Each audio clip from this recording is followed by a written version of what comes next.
It's February 2023, and you're watching a truckload of wild BLM Mustangs unloading from a transport in Pikesville, Tennessee, at Fall Creek Falls Equestrian, the home of Rebecca Bowman. Rebecca is a veteran Mustang Makeover competitor and a lifelong equestrian, and she has designed this farm to receive wild horses as a storefront for tip trainers and adopters alike. In 2021, Rebecca adopted out 900 Mustangs from this storefront and another 800 in 2022. Come meet this exceptional equestrian and learn more about her mission to help our wild Mustangs.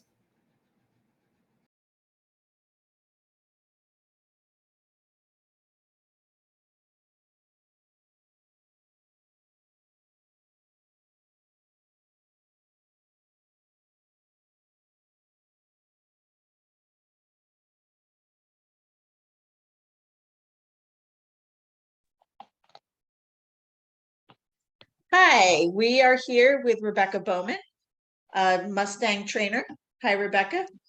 Hi, thanks for having me. Absolutely.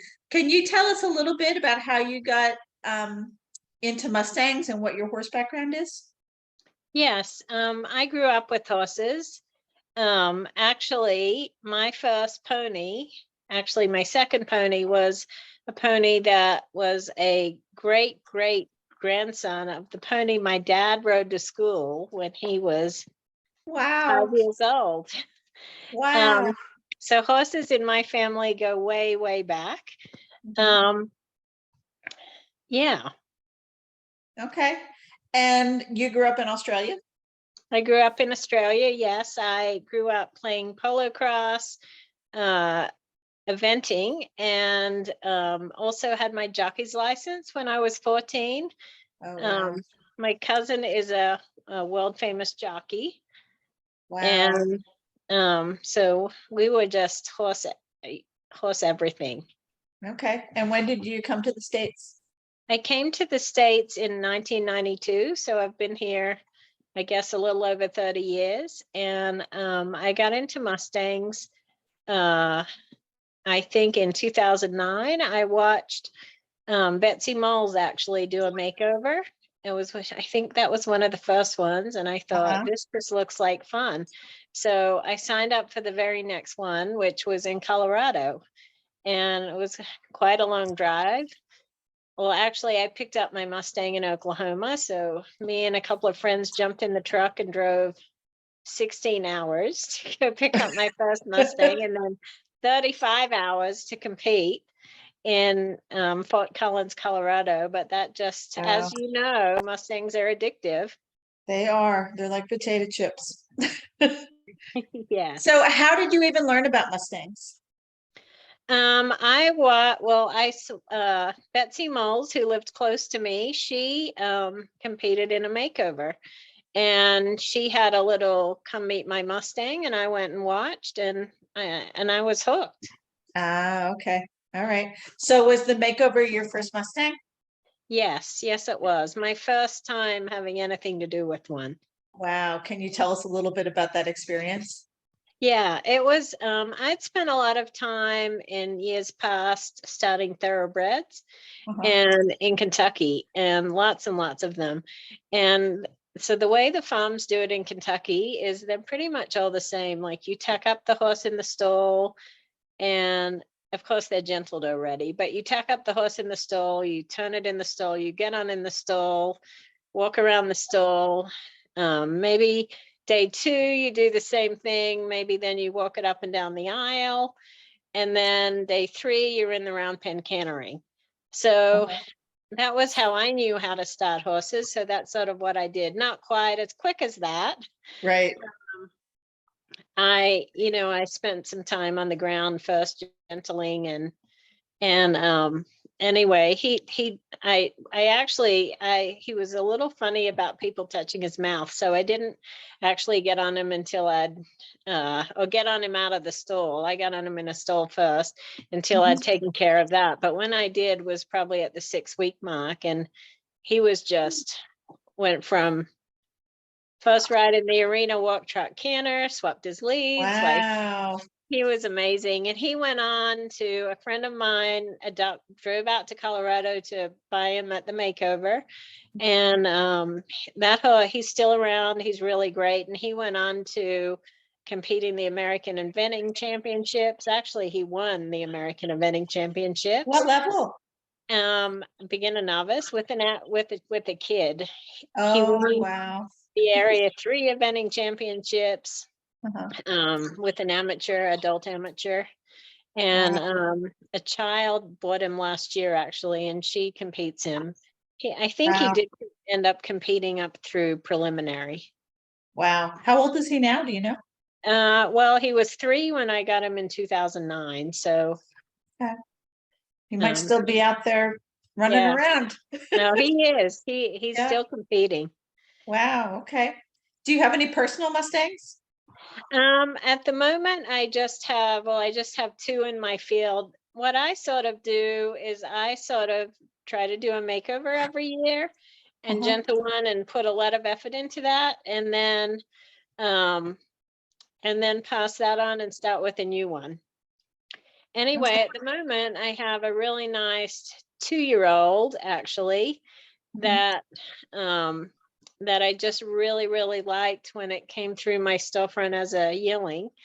And it's growing up in my field. It's probably 16 hands, maybe 16-1 at the moment. It's a Devil's Garden and a gelding and super laid back.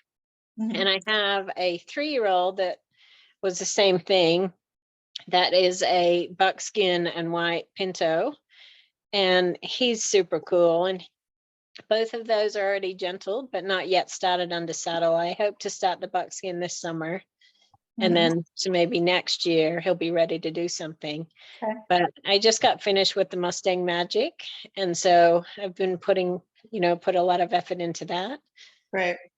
Okay. And so when you do something with your personal Mustangs, what do you do? Well, a little bit of everything. I used to event, but I've, sort of, my daughter just does all that now. So I'll do a little bit of everything. Well, with my makeover Mustang, we did some ranch shows. We did a little bit of jumping. We rode in the Christmas parade. Okay. A little bit of everything. I don't do a lot of showing myself personally now. I sort of leave that to my daughter, and she'll sometimes jump on she's events at the 3-star level, and she'll sometimes jump on my Mustangs and jump them a little higher than I like to in my old age. Is she involved with Mustangs? She actually just signed up for she did a makeover when she was 10. And did really well in Fort Worth, but she just signed up for her first one since then, and she picks up in 2 weeks for the Nashville Extreme Mustang Makeover. So she's really excited about that. She's come and watched every one I've gone to, right from the very beginning. And she's helped me with Mustang. So she's excited to get her very first one. Okay. So you're the first trainer I've gotten a chance to talk to who has a storefront. Would you explain to everyone what that means and basically what you do? Yes. So I'm a Mustang Heritage Foundation storefront. So I'm set up through the BLM. So the BLM ships me truckloads of horses, and then I host adoption events and adopt them out through the BLM. And tip trainers can also come and pick up horses from me. I actually have a truck of horses coming in on Wednesday morning. Wow. And those horses, I'll have an adoption event on Friday. And then tip trainers will come and pick up some on Sunday. And I would guess maybe by Sunday afternoon, they'll be all gone. Wow. How many are going to come on Friday? I think, I don't have a list yet, but they got on the truck this morning in Wyoming, and I think there's usually about 35 on a truck. Oh, wow. And then I have actually 3 trucks full coming the end of next week. that are coming for the Nashville Makeover pickup, which is the following week. Okay. So to give you an idea of numbers, I adopted out around, well, adopting and tip trainers around 800 last year and around Wow. 900 the year before. That's just amazing.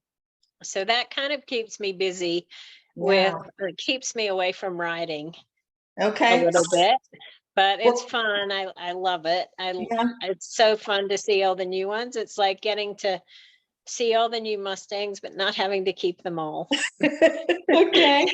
What kind of Yeah, you're facility? anything like me. You love seeing the new ones and making sure they go to a good place and Right, right. What part of kind of that. facility do you have that you handle that volume of horses? So I have 60 acres. I have, of course, it's not all 6-foot wild Mustang fence, Mhm. but I have roughly, I have 14 24 by 36 pens and a couple that are a little bigger. And then I have 1 acre, 6-foot paddock. And then I have 1 15-acre paddock with 6-foot fencing. And Wow. like I said, there's a few other bigger ones. So there's probably a total of 19 or 20 small pens. And then I have and it's all made out of panels. Well, the big pastures are not, but they're made out of wood and horse wire with wood on top. But they're 6 foot? But they're 6-foot, yes. And then finding 6-foot horse wire was not easy. I can imagine. Wow. Have you, with that volume of horses, have you ever had an escapee? Believe it or not, only once, and it was into my farm. And what was really funny was one of my gentled Mustangs. You know, the Mustangs, I think, by the time they come to me, they've generally speaking sat in holding somewhere for a year, and Mhm. they love the pens. Anyway, I had a gentled Mustang, actually my buckskin and white paint, and he had been gentled for a year, and he broke through 2 gates and busted into the pens where I had 5 wild ones. So when he did that, then the gate was open, and I found them. Maybe a couple of hours later, out in my 40 acres, grazing, and I gathered up some friends, and we agreed to meet there in an hour. And I thought, well, it shouldn't be too hard. I can just, get them all back into the pens, like including my horses that they were with. And anyway, when I found them, all the gates were open and I left them all open. And so about an hour later, everyone arrives, and I said to one of the girls, I said, I left all those gates open into the pen, but can you just double check that they're still open? And she came back a few minutes later and she said, there's 5 wild Mustangs in that pen. So they put themselves back. They put themselves back in there. And so we just went and shut the gate. But Yeah. They figure out where the food is fast, don't they? yeah. And my 15-acre pasture, which what I generally use that for is after an adoption, if I have horses left, because they come in, I adopt them out pretty quick. But Mhm. sometimes I have a few left and I put them out then. And I was a little worried about how easy it was going to be to get them back in. Mhm. So I have a big, maybe 80 by 80 pen between my smaller pens and the pasture. And I keep the water trough in there and some hay in there. And it's really funny when I first turn them out. They'll get excited and go running out. But then they'll go out, and it seems like at least 4 or 5 times a day, you'll see them all standing in the pen. Yeah. And very easy to get them in. Like, it's a big pasture, and I can just walk out a little ways and shake a flag, and they all come running straight to the pen, and I can just shut the gate. Yeah. They really like it. Yeah. So your gentling experience, is that more makeovers or more horses coming through that you're trying to get adopted? It's more makeovers. I've competed in, I think, 15 makeovers or 15 makeovers in a cowboy race. I do help some people gentling. I have a lady at my farm that helps me with some other things, and she just became a tip trainer, and I help her. And I do quite a bit, as you can imagine, adopting out that many horses. I do quite a bit of coaching. Of giving people ideas on how to get started. And but yes, I don't do a lot of tip training. Generally speaking, the horses that leave my storefront are wild. And like I told you, I have a lot of tip trainers that that pick up from me. I think of those 800 last year, 400 of them were tip trainers. Wow. Tip trainers that picked up. Wow. Very cool. So could you tell us a little bit about your process when you take on a makeover horse? Yeah, so a makeover horse is a little bit different sometimes than just people who might just be gentling. But and everyone, I know you know this, everyone does it differently, and there's no right or wrong way. So I sort of a little bit let the horse tell me. But I like to get a halter put on at pickup, a halter and a lead rope with a makeover horse. So I do that, and fairly quickly I like to pick up the lead rope in the round pen, and from 15 or 20 feet away, you know, gently tug on the lead rope until the horse leans towards me, and when it does, I release. And generally speaking, I you know, have a horse leading fairly quickly, and I do that before I start trying to touch them. Okay. And I get them following me around the round pen and sometimes out of the round pen. And then once they've been following me, then I'll sort of start touching them, maybe at first with a stick, and sort of go from there. Okay. So you're using basic pressure and release to get them to start leading. And then Yes. once they're interested in following you, then you initiate touch. Yes. And I find by them following me and me being able to lead them that they're a lot more eager. You know, they're interested in me at that point versus trying to get the touch first. Okay.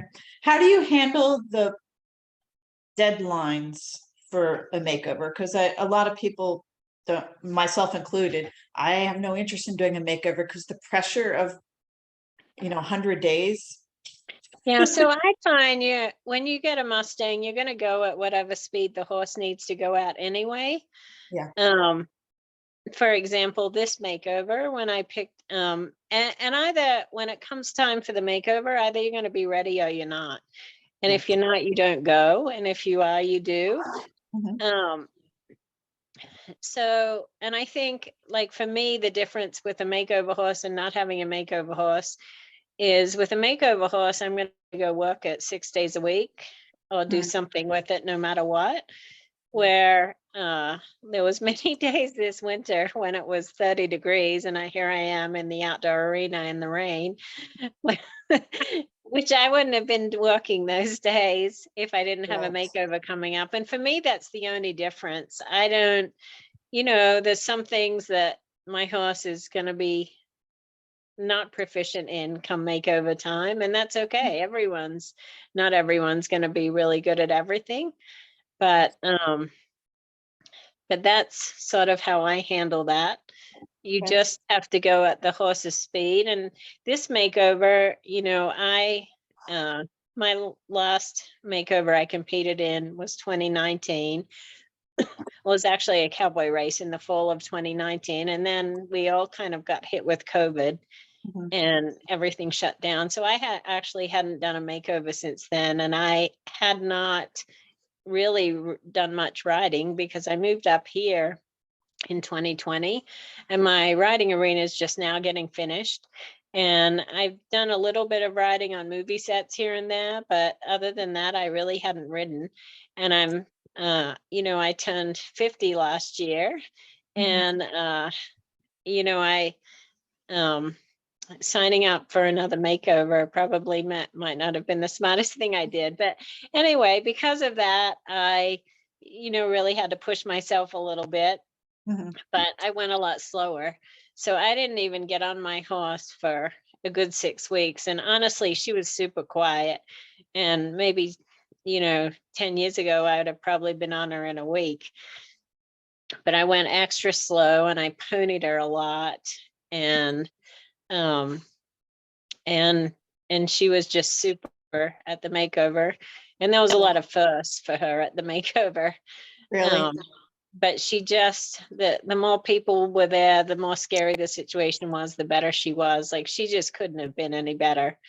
And, I'd done a lot with her. I'd hold her quite a bit. She was just a really great horse with a really great brain. Had she not have been, I probably wouldn't have made it. But Yeah. I just always let the horse tell you the pace. Even in past years, I've had horses I've been on in 3 or 4 days, and then horses I haven't been on for 2 months. Okay. How immersive are you typically? Because some of the trainers tell me they do like multiple sessions in a day when they're getting ready for a makeover. So I don't typically do that. I ran in Georgia, I ran a 50 stall boarding facility plus taught lessons. So I've found myself only really having about, 30 minutes to an hour a day. So I pretty much just spend that time, but I do, one of the things that I feel like is important is a lot of people, when they get a wild horse, keep it in a small area or a stall or even a round pen. And I feel like it makes such a difference if they can have real turnout and, fairly early on. So I sort of focus on getting to that point fairly quickly. And like my past Mustang, she was out in a 5-acre pasture overnight and in a stall during the day. So although I only spent 45 minutes a day with her, she was getting caught in the morning, brought into her stall, fed. She was standing in a stall all day I actually kept her at a boarding facility because my arena wasn't finished. So she got to visit with everyone who walked through the barn. She was in the main stall in the barn. And then whoever fed that night, in the afternoon, fed her and turned her back out. So although I only do 1 session a day and just whatever 30-minute session, the horse does get other interaction. Right. But that's what I've always done. And I have found it makes such a difference to the horse's demeanor if they actually have real turnout and not just in a stall or a round pen. Right. How long did it take you to get her able to be caught and let in? So she was a little bit harder to catch than some of them I've had. So maybe that I had her turned out within a week, and maybe the first week after that, I had to come and bring her in myself in the mornings. I left a lead rope on her for several weeks. Okay. In the pasture, and I had her out there with another horse that she, so if you had a hard time catching her, you could feed some treats to the other horse, and it took a few minutes. Like it took probably 6 weeks till she was cantering up to the gate every morning saying, "Come pick me." Yeah. Wow. But I have had Mustangs. My last 2 before that actually were, I could catch in a big pasture. They would come running to the gate within probably 5 days. Yeah, they do once they bond to you. And not just me, any of my employees who would bring horses in and turn them out. But once they're very food motivated, as you know, once they realize there's food at the other end. Yeah. Okay. So can you tell us a little bit about some difficulties you've encountered in training along the way and how things worked out? Yes, probably, uh, I've had some really great Mustangs lately, so I don't have any great difficulties at the top of my head. Probably the hottest Mustang I ever had was my second makeover horse, and he was really difficult, and I didn't actually get on him until about a week before the makeover. Oh, wow. Well, how was he Um, difficult? he was he was very reactive, and he was funny.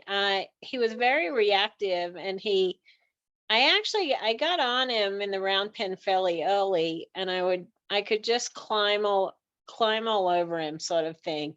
But when you were anywhere near him, if he even felt a muscle twitch in your leg, you could feel it coming, and I could kind of just slowly slither off before he blew. But Wow. he was just, I guess probably I've had reactive Mustangs before, but he wasn't just reactive. When he reacted, he would try to hurt you in the process if he could, Oh, to wow. get out of your space. And he did go to the makeover, and he was really a superstar. And I picked his feet up for the first time at the makeover. I turned Wow. him loose in the round pen and caught him without a lasso for the first time at the makeover. So Um, you're not the first trainer who's told me this, that having difficulties right up into the makeover, but then at the makeover, they do things that they maybe haven't even done before. And I wonder if they're just so stressed, they see you as your safety, and so they're willing to do things. I mean, do you have thoughts about that? yeah, that might be. I think that's the case. Is more that not so much that they're stressed, but you're the only thing they know at the makeover. Mhm. Which is why I sort of try to hold my Mustangs a lot. But when you're the only thing they know, then you're their safety net, and they're going to trust you more. Right. Yeah. My very first Mustang, I went to our very first event, and when I went to walk my cross country course, which she had never experienced that, why would I leave her at the trailer and not show up for 20 minutes or more? And so she got loose and found me on cross country. It was like, Wow. hello, mom, you know. Wow. And I kind of imagine that, some of them might have that similar experience and, maybe do things that they wouldn't normally do at a makeover. So, Right. yeah. My third, I almost probably would have never done a third Mustang after my second, but all my friends at that second makeover convinced me to do another one, and said Good. they would help me with my next one. So they did. I picked up my next Mustang and went to a friend's place, and he was so easygoing. I get a lead rope put on them, and one of the things I used to do is I used to thread the lead rope out through the back of the trailer door before I opened it. Mhm. And so I could just pick up the lead rope as I opened the door into the round pen. And I did that, and he led like a normal horse off the trailer. And I actually competed him at an event, a 3-phase Uh-huh. schooling show, beginner novice, about 2.5 weeks later. And Wow. he won it. Wow. He was just this coolest Mustang ever. And Yeah. I think I got home with him on Saturday, and I called my farrier, who is, interestingly enough, is my friend who bought my first Mustang, and said I wanted to get some front shoes on him. My arena had had river sand in it, and I knew I was going to be riding him a lot. And I said I wanted to get some front shoes on him. So he showed up early on Monday morning before I got there. And when I got there, he had my Mustang, and he knew I just picked him up. He had him in the cross ties in the middle of the barn aisle, hot shoeing him. He didn't know that he didn't know how to do that. No, he knew, but Okay. he said he was just so quiet. And he was just standing there asleep Wow. while he was burning these shoes on. It was wild. Wow. Yeah. Most horses react to that. Right. So have you had an instance where you're doing a makeover and you withdraw because the horse just isn't going to make the deadline? I have only had that happen once. And she was a really super nice horse, but I had and I had her going and I was riding her, but she was pretty unpredictable. And when she got flustered, she didn't have any mental recovery time. So when she got flustered, she was flustered for like the next, at least the rest of the day. Yeah. And she just didn't calm down, whether you were interacting with her or not. And I had a really, so I was riding her and I had taken her places and done things with her, but she just still, you could ride her for an hour and something would set her off and it was all over. Yeah. And anyway, someone had adopted from the same adoption event what looked like her full sister. They were a year apart in age and they were identical. And she was from Flanagan, Nevada. And they really, really wanted her. And they knew all about her. And, I'd sent them all the videos and they really, really wanted her. So I let them adopt her before the makeover. And she just went to them and they still have her. They've tried for years and they found the same thing. Really? So that hasn't changed? It hasn't changed. And they enlisted the help of some really, really good trainers. And she just has no mental recovery. That's interesting. Do you have any theories about what is that? Maybe neurological? I don't think it's neurological. It's just, I don't know. I find that's a big factor for me when when I'm choosing a horse or choosing a Mustang, is how they react when they get scared. And I don't mind them reacting when they get scared, but I like to see how quickly they can recover. Right. And that was one of the amazing things about this one. She could get scared. The last one I had, she would get scared and look around, but then a second later, she was completely over it. And this mare, she just couldn't. She would be so frantic that she just couldn't recover. Yeah. And she liked to buck when she got scared, and there was no warning. Wow. And she liked to buck like a rodeo horse. Wow. Are they riding her? Do you know? They are not riding her. No. Okay. No. And they went into it, with her sister, knowing that she likely would never be a riding horse. They told me they weren't even going to try, but I know they did try.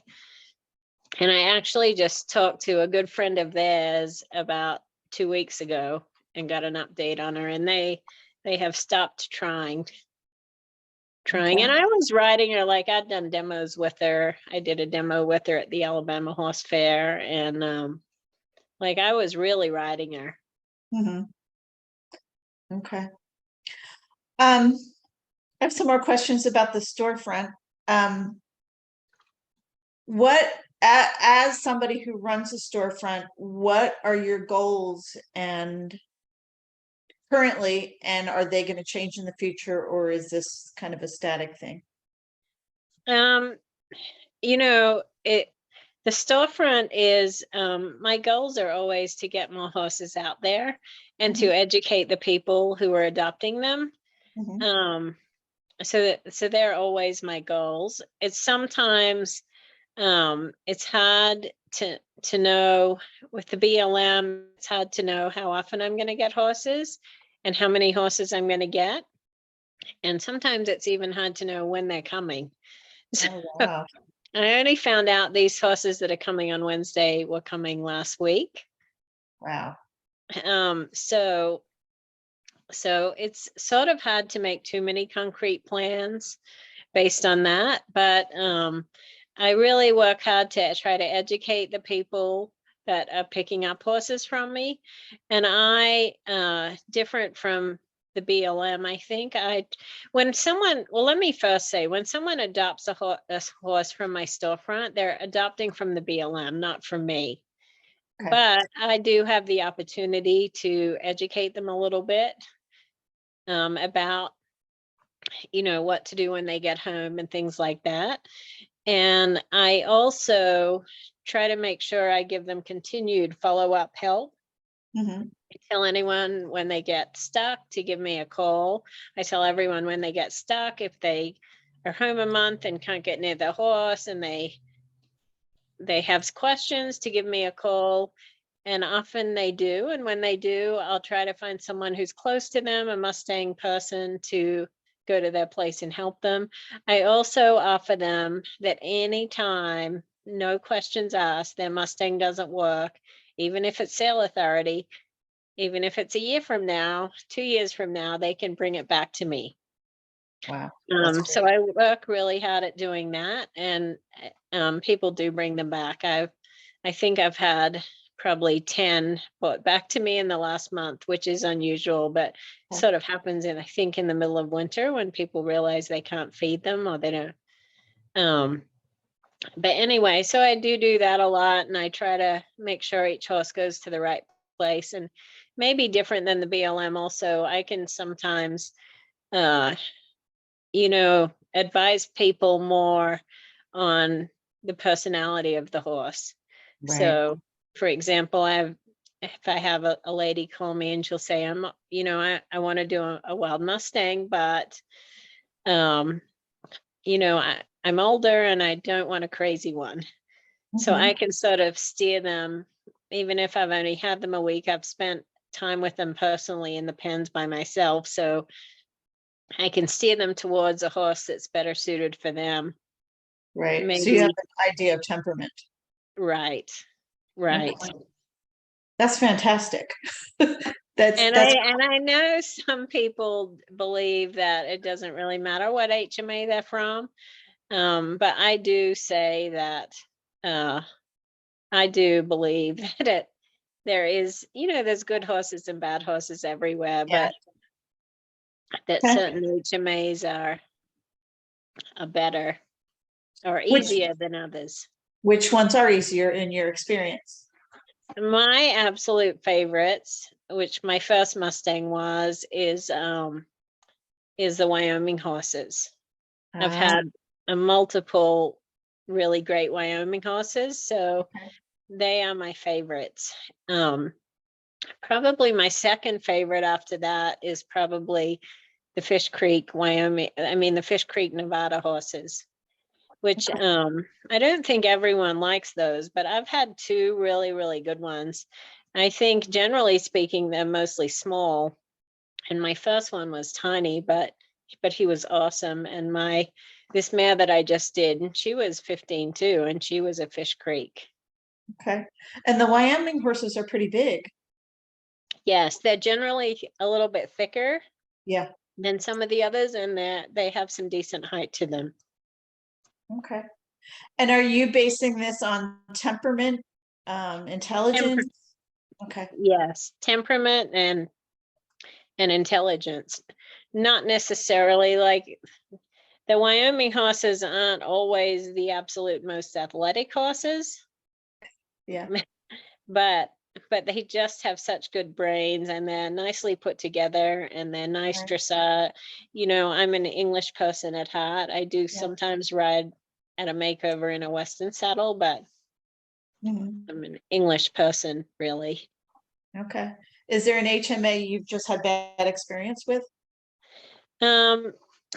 Probably the only one that I really will steer clear from, personally, is the one that I had that really tough Mustang from all those years ago.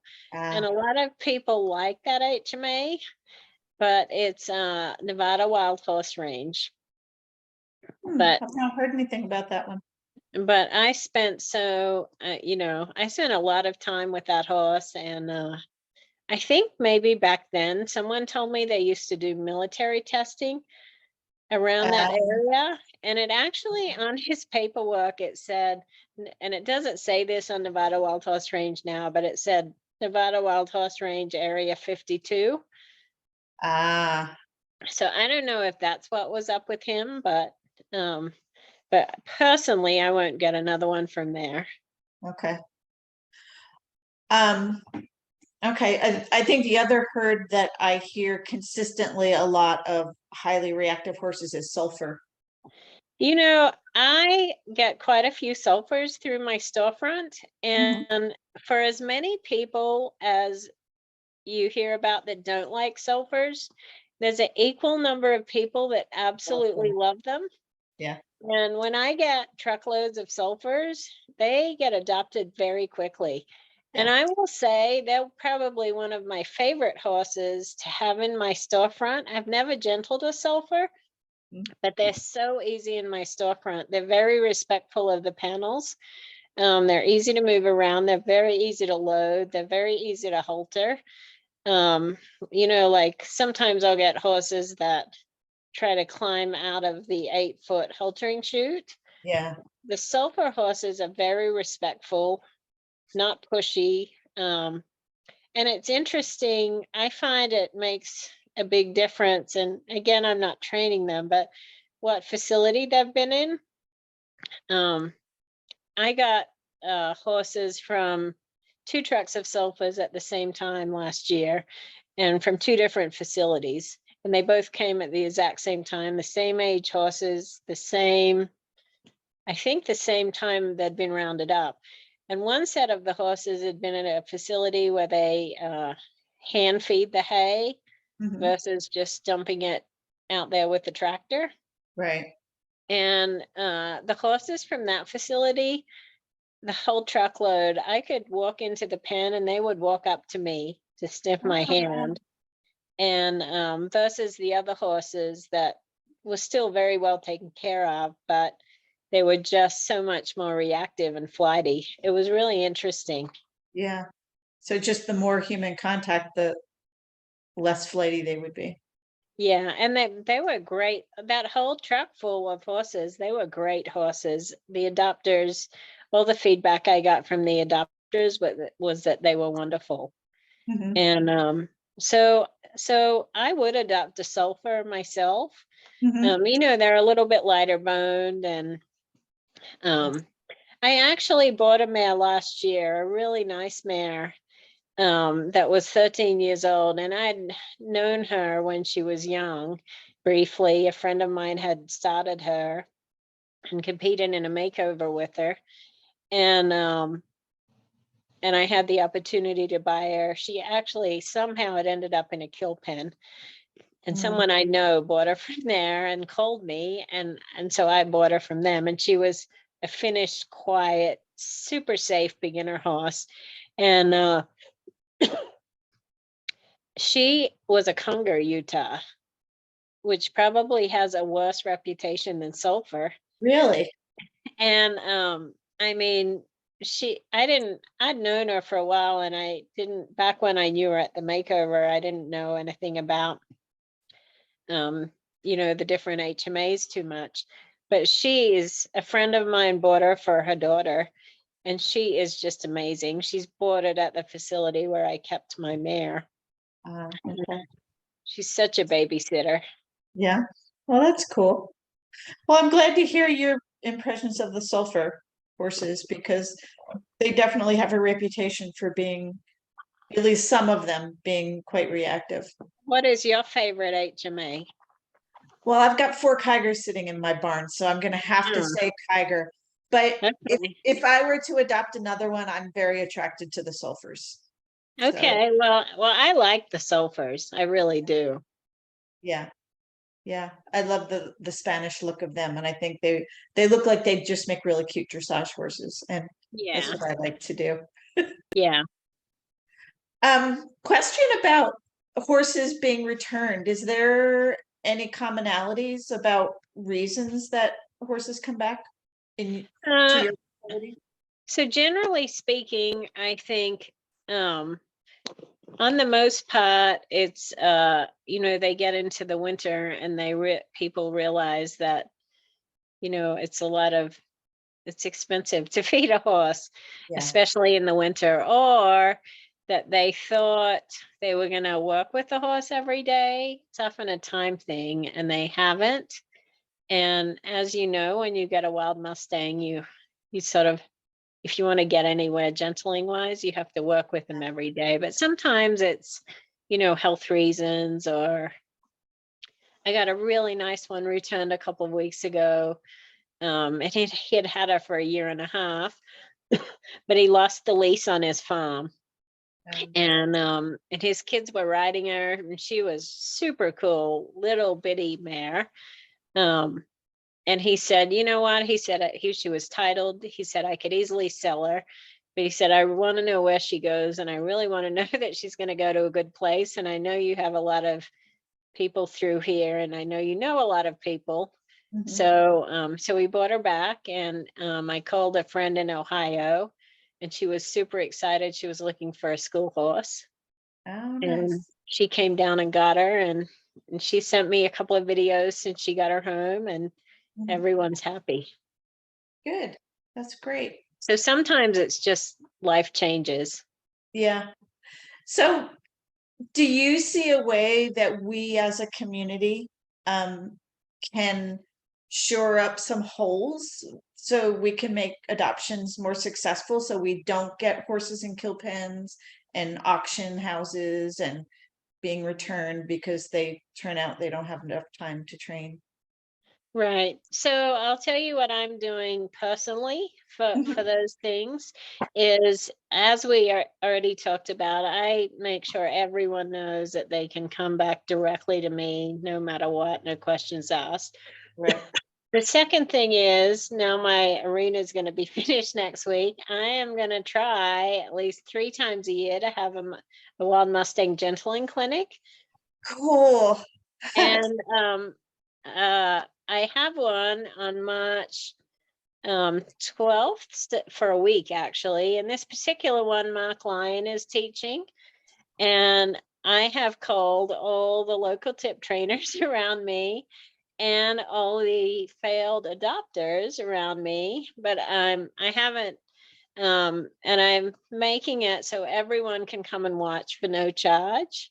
Mhm. You Wow. know, so the way that I'm personally going about that is to try to educate people more on what to do when you pick up a wild horse. Okay. And So, I spend lots of time talking to people, when they come, and I do sometimes um, make different suggestions to people. And I quite often have people that come to pick out a wild horse that are very clearly not equipped for that. mhm, And I try to make alternate suggestions for them. For example, I might hook them up with a tip trainer mhm. in their area, or sometimes even suggest they go take some lessons with a Mustang person. Right. Okay. And if someone isn't close to you to use your facility, but they have questions about adopting in general and how can I be more successful, do you have any, more general advice about things people should consider, or things, any shoulds or don'ts? The biggest thing that I think that I try to encourage, and I do get people that adopt, I adopt horses out all over the country. My last adoption in December was horses went everywhere from Canada to Rhode Island to Florida. Wow. So I try to encourage people before they adopt, if they agree, if they don't know anything, and I try to hook them up with someone in that area that is experienced with Mustangs. Maybe I suggest, if I have someone in Pennsylvania, I have a friend in Pennsylvania, and I will suggest they give her a call, go out and watch her gentling a Mustang. I think to make sure people have a network of people who can help them when something, if they are having trouble. And I've made sure that has worked many times. That has worked for me many times. I had someone a couple of months ago in Alabama and saying they were having a really hard time. And I gave them the phone number of 2 trainers that were within an hour of them, got them the phone numbers, called the trainers to make sure they were okay with it. And one of those trainers went and helped the person, gave some lessons. Good. Everything ended okay. Good. I've also had it where they've just, they've been over their head, and I'll try to go pick the horse up. I had a lady call me maybe a year ago now, that she just really couldn't afford to feed the horses.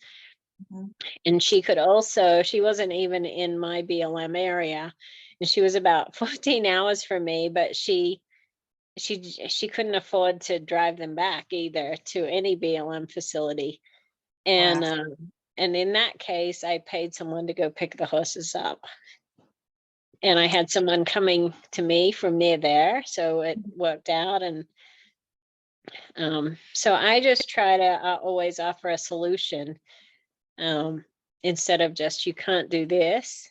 I really, there's Mustang people now all over the country, and I can probably find a Mustang person near each person if I look hard enough. Right. Okay. So, do you have any other goals that you want to share with us about what you're doing with Mustangs?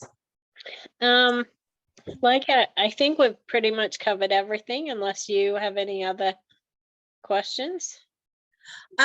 So you said that people all over adopt from your storefront. Is there BLM transportation, or do people need to pay for private transportation? Yeah, they need to come and pick up themselves or pay for private transportation. Okay. I wish there was a few more Mustang transport people around, but yeah, there's not a lot, but